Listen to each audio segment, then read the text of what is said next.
guys, welcome back to the channel. It is October, so you know what that means. Yes, little girl from Hocus Pocus, it is Halloween. But it also means we have a new episode of the eNews cycle for the month of September. These are my monthly videos where I go over any news or new releases in the world of PEVs or e-bikes. September was a big month for recalls, so we have a few of those coming in for last month. We have news coming out of New York City regarding their UL battery listings, and also some other related stories regarding the right to repair, and also some legal news coming from Rad Power Bikes. But I won't drag out this intro any longer, and let's jump right into it.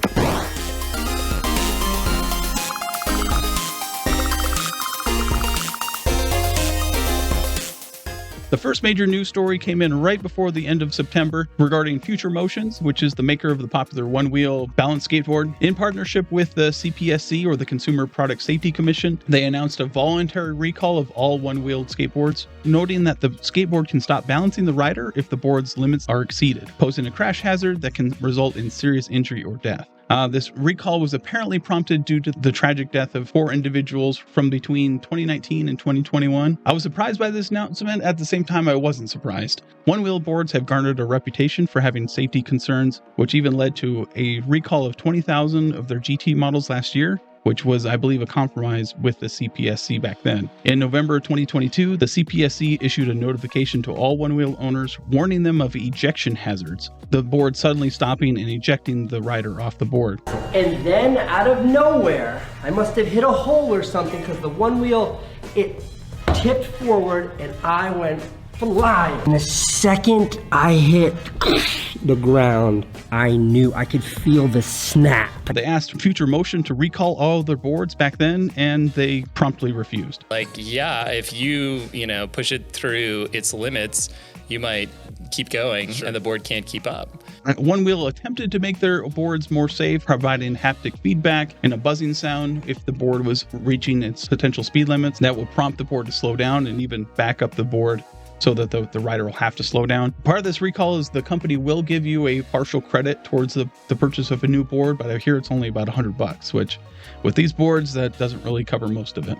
I did think it was odd that this recall didn't cover what I see a lot of one-wheel riders complaining about, which is as far as ghosting, where the rider will come to a sudden stop or maybe jump off the board and the board just keeps going by itself, or even where it flips onto its side and the wheel keeps spinning, where if the board's still going and it's still upright, it can fly across and hit somebody. I've seen instances and videos online of where these boards will take off and go full speed even when nobody's riding it. So it seems kind of weird that they're focusing on the problem caused by user error versus the design problem. But if you own a one-wheel and you have any input on this, and if you've run into any problems, definitely let me know down in the comments and see what you think. Also, I would encourage anyone who has a one-wheel to head over to the Future Motions one-wheel website and to check out if your board is affected by this recall and if you need to take any steps to ensure safety.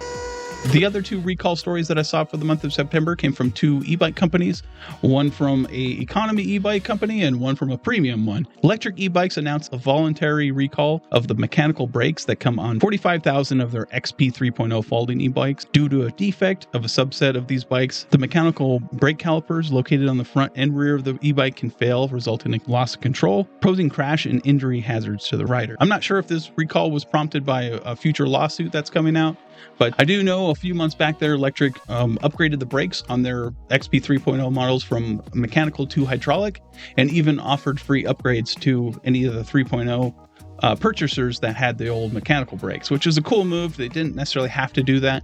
They could have always sold them as an upgrade option down the road, but they gave it to their riders for free. So I think that's cool. The other recall that I'm talking about is from Trek. Apparently their Trek, the model Elant Plus 7 models that came with Tektro hydraulic brakes posed some problems on there. Also listed something on their website if you want to go over there and check and see if your brakes are affected. So 2 different e-bike manufacturers on the spectrum, one premium, one economy, both having problems with their brakes. Speaking of safety, the New York UL listing certification law went into effect in September. So that means any e-bike or e-scooter sold in New York City has to comply with UL certification listings. I don't know if that covers also bikes that are already on the road or if only new bikes sold.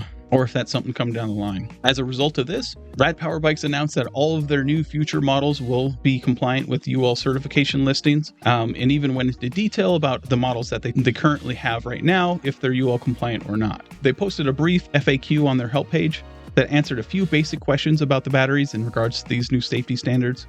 And they also give a guide on if your battery is UL certified. For instance, I have 2 Rad batteries and only one of the 2 external batteries that I have is UL certified. Personally, I think this article poses more questions than it answers, since it only lists 4 e-bikes that they currently sell that are UL compliant: the Rad Wagon 4, the Rad City 5 Plus, the Rad Rover 6 Plus, as well as their newest release, the Rad Runner 3 Plus. This, of course, excludes some of their models that they still currently sell, such as the Rad Runner 2, the Rad Runner Plus, the Rad Expand 5, and the Rad Trike. But like I said, half their models that they currently sell right now aren't listed or don't even mention it on this page. So I'm not sure if this is a way of them discontinuing those models and they're just going to release a new version down the line if they stop selling these in New York City right now, or if they're still having those in the works. It does feel like this was kind of a rushed announcement written by a lawyer, just kind of getting out there ahead of the news from New York. It doesn't seem like they had all their ducks in a row with this announcement, since there's so many unanswered questions. But I digress. I expect more manufacturers to come out and announce their UL battery listings, so overall it's good for the industry. Speaking of Rad, the e-bike giant continues to have more bad news coming out. Apparently in September, there was a class action lawsuit levied against Rad Power Bikes for questionable safety of the quick release and disc brakes that come on their front wheels. A Bethesda, Maryland resident named Gary Mason was apparently injured while riding his Rad Runner to the local grocery store. While riding, he had to brake suddenly to avoid a car, flipped over the handlebars and fell onto the pavement. Then he saw the wheel flying through the air over his head. His argument was that the quick release mechanism that is still used on some of the Rad bikes is not safe due to the weight of the bike, and a combination of the disc brake that comes on there also poses a risk. The lawyer states that this was deemed unsafe by the bicycle industry years ago, but Rad continued to use it regardless. I saw a lot of discussion pop up because of this from both sides. One saying that the rider was at fault because he didn't properly maintain or check the bike before he rode, and also on the other side saying that if the manufacturer knows that this is a known issue of cause of safety concerns, then they have a responsibility to switch that out and use something more safe, which actually I think Rad did. I believe I saw reports earlier this year of Rad switching that quick release in the front from a bolted on axle. So I believe they've already made these steps, and probably all their newer bikes are going to come out with a bolt on axle for the front. So no more quick release on that. But regardless of who you think's at fault, it seems like a jury will decide this in a court. And who knows, we might be seeing some recalls coming from Rad in results to this. I'll definitely be looking forward to the results. This other article that caught my attention for last month was in regards to the right to repair. Apparently, California released a right to repair bill that has the strongest pro-consumer right to repair laws going forward. This bill will make the parts, tools, documentation, and software needed for consumer electronics and appliance repair accessible to independent repair shops and to consumers. I won't get into too many boring details, but the meat and potatoes are that electronic or appliance manufacturers are required to provide parts and tools in order to service and maintain their products for a certain amount of time after they are made. For small items, $50 to $99, the 3-year time frame is given, and for larger items, $100 or more, a 7-year period is set forth. If a company fails to heed these rules, they might be levied fines anywhere from $1,000, $2,000 to $5,000 per day. This, of course, only affects the California residents, but if you're going to be doing business in California, which is a huge market, then you're going to be keeping these parts on hand for all of your customers across the country. So it's good news even if you don't live in California. And now for some new releases that happened in September. Ride One Up came out with a new version of the Prodigy, the V2. The Prodigy is a very popular mid-drive e-bike in the economy kind of affordable range. This new version came out with a redesign to the frame, a Gates carbon belt drive option, which includes a shifting hub. You can still get a V2 with the standard 9-speed chain drivetrain, which will save you a few dollars, but as far as what I hear, these belt drives are top-notch. Otherwise, the main stats of the bike remained about the same. It still has the Rosa mid-drive motor that's rated at 250 watts, a 36-volt, 14-amp-hour battery, estimated range of 30 to 50 miles, but overall looks like the Prodigy is going to remain one of the best value mid-drive options on the market today. And if you were looking for a tiny e-bike that's more portable, JackRabbit came out with their new version of the JackRabbit XG, which is a considerable upgrade over their original model, what they're calling now the OG. The XG is coming out with a 500 watt motor, dual 36 volt, 4.2 amp hour batteries, so 8.4 amp hours total, 20-mile range on there versus 10 miles of the older version, mechanical front and back disc brake. The older version only came with the single disc brake in the rear. One major difference between the old and the new one is the price. The XG is coming out at $1,749 versus the OG was just under $1,000, quite a bit more expensive. One new release that I saw last month that really caught my eye and I found really interesting from French manufacturer Peepop. I think that's how they pronounce it. Hey guys, just a quick correction. I'm editing this video and I realized later on that I mispronounced the name of this company. I didn't catch the logo that has the little pie symbol in it, so it's Pie Pop, not Peepop, it's Pie Pop. So sorry about that. Just had to make a quick correction there. Thanks. They boast that it's the first e-bike that doesn't come with a battery. Instead uses supercapacitors. If you've worked in electronics or any kind of wiring or anything like that, you probably know what a capacitor is.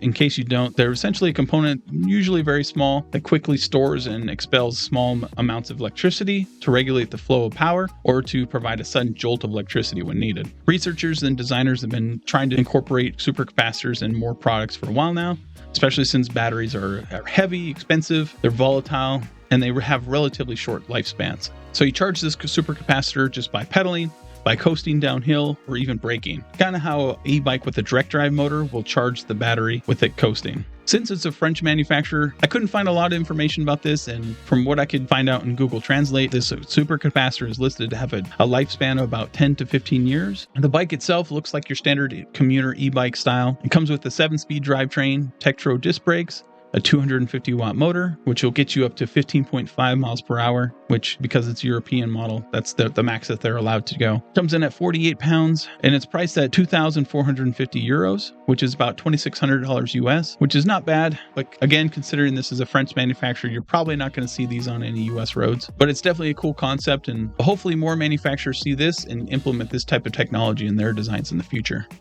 Another notable release that I saw in the month of September was from Fukare. I think that's how you pronounce their name. I never know how to pronounce these names. They're continuing a trend for astrological signs in their naming conventions. It's called the Fukare Scorpio. The Scorpio is designed as an all-terrain off-road e-bike that comes with an extra beefy reinforced frame, full suspension, and a crazy low price of $13.99. The Scorpio has a 750 watt nominal, 1200 watt peak motor, 48 volt, 20 amp hour battery, an estimated range of 30 to 90 miles, mechanical disc brakes, Shimano 7-speed drivetrain. The closest thing I could see this comparable to was the juiced rip racer, which blinds up pretty evenly. I wanted to see what the weight of the bike was because of that extra frame reinforcement. I kind of was wondering how heavy it's going to be, but they don't list a weight on there. Though the juiced rip racer is about 66 pounds. It could be somewhere around there, but I'm not sure. It's styled to be a BMX styled bike, but due to the weight of the bike and probably the design, I don't expect to see these at your local skate park or in a half pipe anytime soon. But regardless, so the price on there is not bad for all the stats you're getting. Check them out if you're looking for that type of bike. But overall, that's all the news stories that I saw for the month of September. I really hope that you liked this video. If you did, I hope that you'll hit that like button, hit the subscribe button, and leave a comment down below and let me know what you thought, or if there's any news stories that I might have missed and you wanted me to go over. But otherwise, I hope that you stay safe out there and keep riding.